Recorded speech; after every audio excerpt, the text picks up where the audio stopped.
ونصلي على رسوله الكريم اما بعد بسم اللہ الرحمن الرحیم۔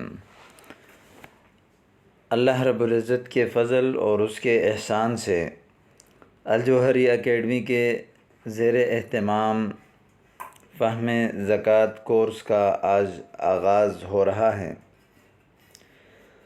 ہم اس کورس میں اس سبق میں زکوٰۃ کے مسائل کے بارے میں پڑھیں گے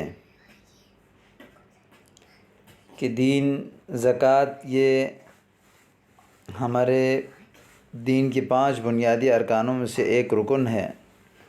چونکہ زکوٰۃ کے فضائل اور اس کے مناقب اور اس کے فوائد اور نہ ادا کرنے والوں کے لیے جو وعیدیں ہیں وہ آپ مختلف اوقات میں اپنے ائمہ کرام سے سماعت کر چکے ہیں۔ ہمارے جو زیادہ تر فوکس اور توجہ ہوگی وہ جو ہے زکوٰۃ کے مسائل پر ہوگی۔ سب سے پہلے ہم جو زکوٰۃ ادا کرتے ہیں اس زکوٰۃ کا معنی کیا ہے اور اس کا حکم کیا ہے۔ زکوٰۃ کا معنی ہے پاکیزگی، اور اسی طرح زکوٰۃ کا معنی ہے بڑھوتری اور برکت کے۔ اسی لیے اللہ رب العزت فرماتے ہیں کہ ان کے مال سے زکوٰۃ لو تاکہ ان کو پاک کر دے اور بابرکت کرے اس کی وجہ سے، اور آپ ان کو دعا دیں۔ خذ من اموالہم صدقۃ تطہرہم بہا وتزکیہم وصلی علیہم ان صلاتک سکن لہم، سورۃ توبہ کی آیت ہے۔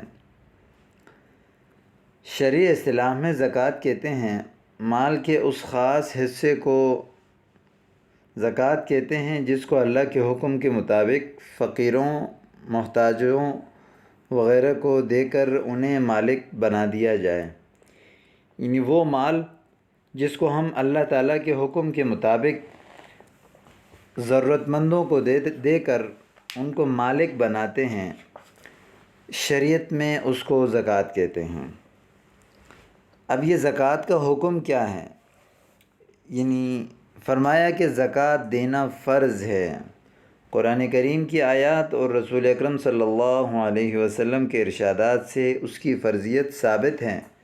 قرآن و سنت کی روشنی میں امت مسلمہ کا یہ ایک اجماع ہے، یعنی اتفاق ہے کہ جو شخص زکوٰۃ کے فرض ہونے کا انکار کرے وہ کافر ہے۔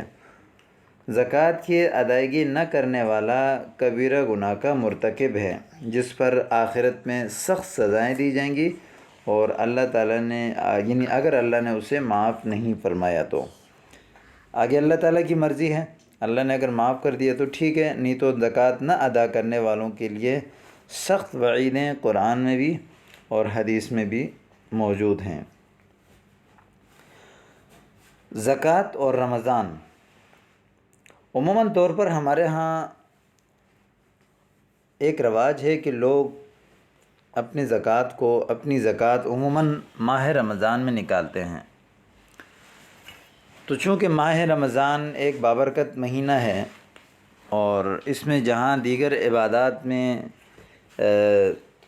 انسان کوشش کرتا ہے تو وہیں مالی عبادتوں میں بھی انسان شب و روز لگا رہتا ہے، تو اس کی وجہ سے عموماً لوگ جو ہے زکوٰۃ رمضان میں ادا کرتے ہیں۔ تو یہ اس سلسلے کو دیکھ کر پھر بعض لوگوں نے یہ سمجھنا شروع کر دیا کہ زکوٰۃ ادا کرنا صرف جو ہے رمضان میں ہی ضروری ہے۔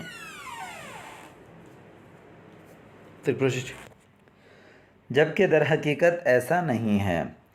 زکوٰۃ کا رمضان میں ہی نکالنا ضروری نہیں ہے، بلکہ اگر ہمیں صاحب نصاب بننے کی تاریخ معلوم ہے تو 1 سال گزرنے پر فوراً زکوٰۃ کی ادائیگی کر دینی چاہیے، خواہ کوئی سا بھی مہینہ ہو۔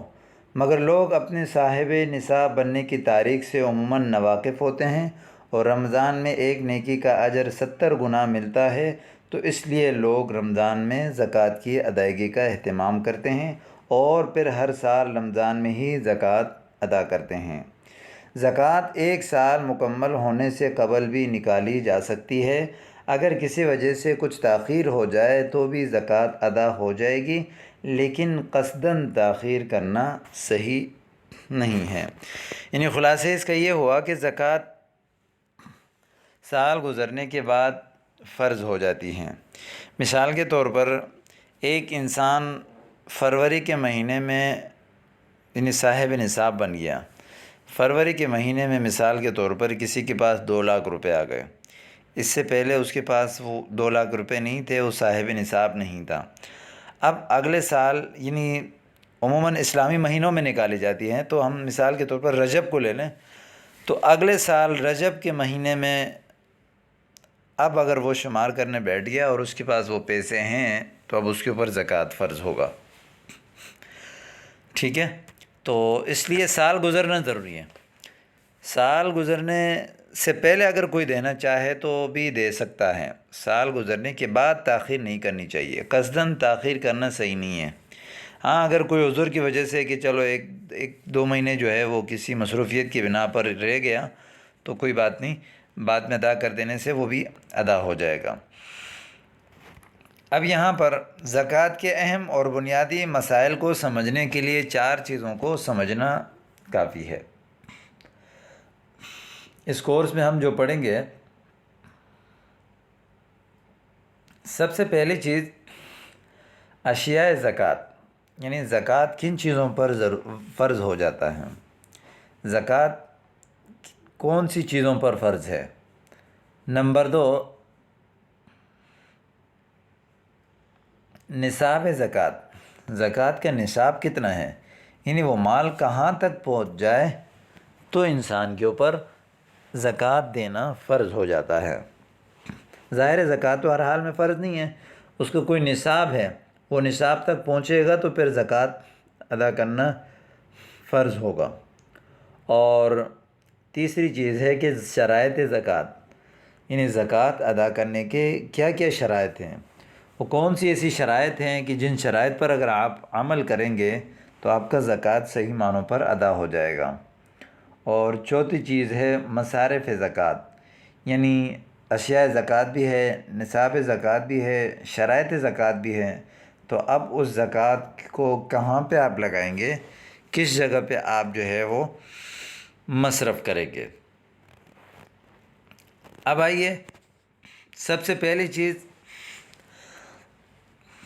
اشیاء زکوٰۃ کے بارے میں۔ عموماً زکوٰۃ جو ہے وہ 4 چیزوں پر فرض ہو جاتا ہے، چونکہ ہمارا جو زیادہ تر بحث اور مسائل جو ہے وہ شہری مسائل کے ساتھ ہوں گے، اس لیے ہم جانوروں اور کھیتی باڑی کے مسائل کو یہاں پر ذکر نہیں کریں گے۔ اشیاء زکوٰۃ، اشیاء زکوٰۃ یعنی کون سی چیزیں ہیں جن پر زکوٰۃ فرض ہوتا ہے۔ پہلی چیز ہے سونا، دوسری چیز ہے چاندی، اور تیسری چیز ہے نقدی رقم، اور چوتھی چیز ہے مال تجارت۔ لہذا زکوٰۃ صرف ان 4 چیزوں پر فرض ہے، یعنی سونے پر، چاندی پر، نقدی پر اور مال تجارت پر۔ اب آئیے سونے کی تھوڑی وضاحت کر لیں کہ اب سونا کس طرح ہو تو اس کے اوپر زکوٰۃ فرض ہے۔ عموماً لوگ بولتے ہیں کہ بھائی ہمارے پاس جو ہے وہ سونا ہے، یا پھر لوگ کہتے ہیں کہ وہ سونا تو استعمال کا ہے، زیورات کی شکل میں ہے، کچھ لوگ کہتے ہیں کہ جی وہ تو استعمال میں نہیں آ رہا، یا جو ہے وہ برتن میں ہے، یا جو ہے وہ ملاوٹ والا ہے۔ تو یہ ایسی چیزیں عموماً جو ہے وہ سوال کیے جاتے ہیں۔ تو سونا جس شکل میں بھی سونا آپ کے پاس ہے، اگر وہ نصاب تک پہنچتا ہے تو آپ کے اوپر زکوٰۃ فرض ہے، چاہے وہ سونے کی ڈلی ہو، یا سونے کی اینٹ ہو، سونے کے برتن ہوں، سونے کے زیورات ہوں، سونے کی انگوٹھی ہو، کوئی بھی چیز، یعنی خلاصہ اس کا یہ ہے کہ سونا جس شکل میں بھی ہو آپ کے اوپر زکوٰۃ فرض ہو جاتا ہے۔ سونا جس شکل میں بھی ہو تو آپ کے اوپر زکوٰۃ فرض ہوگا۔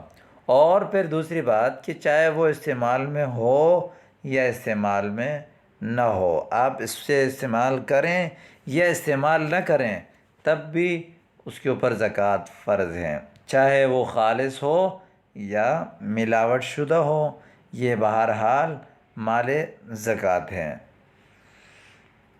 اموال زکوٰۃ میں، اشیاء زکوٰۃ میں یعنی دوسری چیز وہ بھی چاندی۔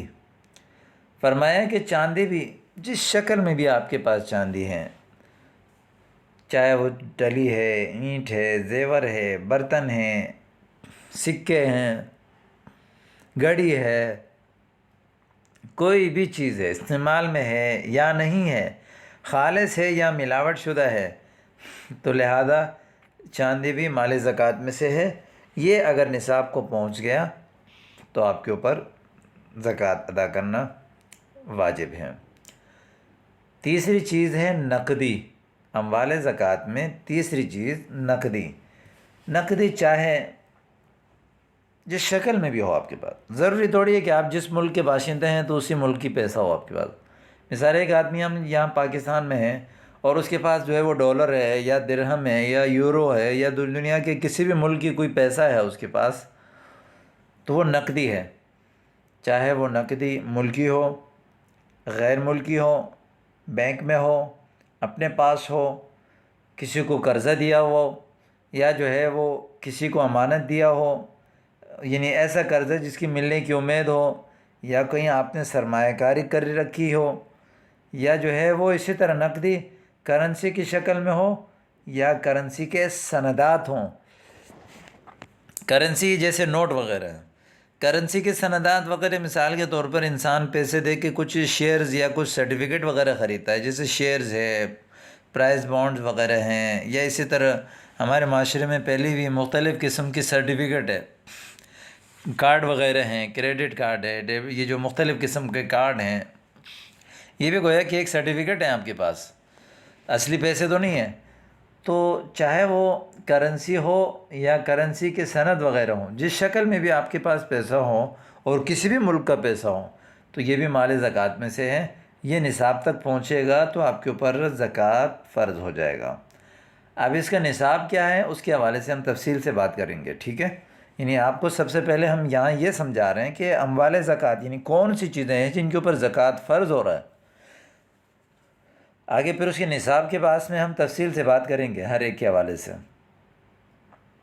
اموال زکوٰۃ میں سے چوتھی چیز ہے مال تجارت۔ مال تجارت عموماً مال تجارت کے حوالے سے جو ہے وہ لوگ شش و پنج ہوتے ہیں کہ جی یہ مال تجارت کیا چیز ہے۔ یہاں سمپل اور واضح الفاظ میں بتا دیا کہ جو چیز بیچنے کی نیت سے خریدی ہو اور اب تک بیچنے کی نیت ہے تو وہ مال تجارت ہے۔ چاہے کوئی بھی چیز، آپ نے مکان خرید لیا بیچنے کی نیت سے اور ابھی تک بیچنے کی نیت ہے آپ کی، تو اس کے یہ مال تجارت ہے۔ کپڑا خریدا، سودا خریدا۔ اچھا ایک اور مسئلہ، مال تجارت میں جب ہم اس کی پھر ریٹ لگائیں گے تو ریٹ اس کی قیمت فروخت کی لگائیں گے۔ مثال کے طور پر ایک دکاندار ہے، وہ مثال کے طور پر وہ میڈیکل سٹور ہے اس کی، اور میڈیکل میں وہ کوئی دوائی 500 روپے میں لاتا ہے، اور اس دوائی کو وہ آگے جب سیل آؤٹ کرتا ہے تو اس کو 600 روپے میں بیچتا ہے۔ ہول سیل میں 500 میں خرید رہا ہے اور آگے سیل آؤٹ جو ہے اس کو 600 روپے میں کر رہا ہے۔ تو اب یہ مال تجارت جو ہے یعنی 600 روپے حساب کریں گے ہم، یعنی 600 روپے کو گنیں گے۔ اس طرح جب آپ اپنے کاروبار کی حساب کریں گے تو قیمت فروخت کا حساب کریں گے، قیمت خرید کا حساب نہیں کریں گے۔ تو چوتھی چیز جو ہے وہ ہے مال تجارت۔ اب یہ قابل اشیاء یعنی زکوٰۃ کی چیزیں 4 ہی ہیں، کیونکہ ان 4 میں صلاحیت ہے بڑھنے کی۔ اب اگر کوئی انسان اس کو نہیں بڑھاتا تو اس کی سستی ہے۔ سونا، چاندی، مال تجارت اور اسی طرح نقدی، آپ ان چیزوں کو آگے عملاً یعنی خرید و فروخت کر کے، بیچ کر، سامان خرید کر آپ اب اس پیسے کو، اس چیز کو آپ بڑھا سکتے ہیں۔ تو اس لیے یہ ان چیزوں پر جو ہے وہ آپ کے اوپر زکوٰۃ فرض ہے۔ تو لہذا وہ چیزیں جو بڑھتی نہیں ہیں، مثال کے طور پر ہیرے جواہرات ہیں، استعمال کی گاڑیاں ہیں، جہاز ہے، کارخانے کی مشین ہیں، اور اسی طرح زرعی یا رہائشی عمارت، مکان، فلیٹ، دکان، یہ چیزیں ہیں تو ان کے اوپر زکوٰۃ فرض نہیں ہے۔ ہاں اگر یہ چیزیں آپ نے کاروبار کے لیے خریدی ہیں تو چونکہ اس میں تجارت آ گیا نا، تجارت میں خرید و بیچو تو اس سے جو ہے گویا کہ اس میں بڑھوتری ہوتی ہے۔ لیکن اگر آپ کی ایسے ہی پڑی ہوئی ہے، آپ کی زمین ہے، زرعی زمین ہے یا زمین ہے، کوئی پلاٹ ہے، آپ کا کوئی مکان ہے، کوئی فلیٹ ہے، کوئی بنگلہ ہے جس کو آپ نے بیچنے کی نیت نہیں ہے، ویسے ہی رکھا ہوا ہے، اس کا کرایہ وغیرہ آ رہا ہے، یا جو ہے وہ آپ کی گاڑی ہے استعمال کی، آپ کا کوئی جہاز ہے اللہ کرے، آپ کی جو ہے ہیرے جواہرات ہیں، تو ان کے اوپر جو ہے وہ کوئی زکوٰۃ نہیں ہے۔ لیکن آگے جو اگر کوئی یہ چیزیں اگر تجارت کی نیت سے آپ نے خریدی ہیں، یا گاڑیوں کا آپ کا کاروبار ہے، جہاز کا آپ کا کاروبار ہے، مشینوں کا آپ کا کاروبار ہے، کمپنی کی مشینوں کی، تو پھر وہ جو ہے ہمارے تجارت میں آ جاتی ہیں، اور پھر ان کے اوپر جو ہے وہ زکوٰۃ فرض ہو جاتا ہے۔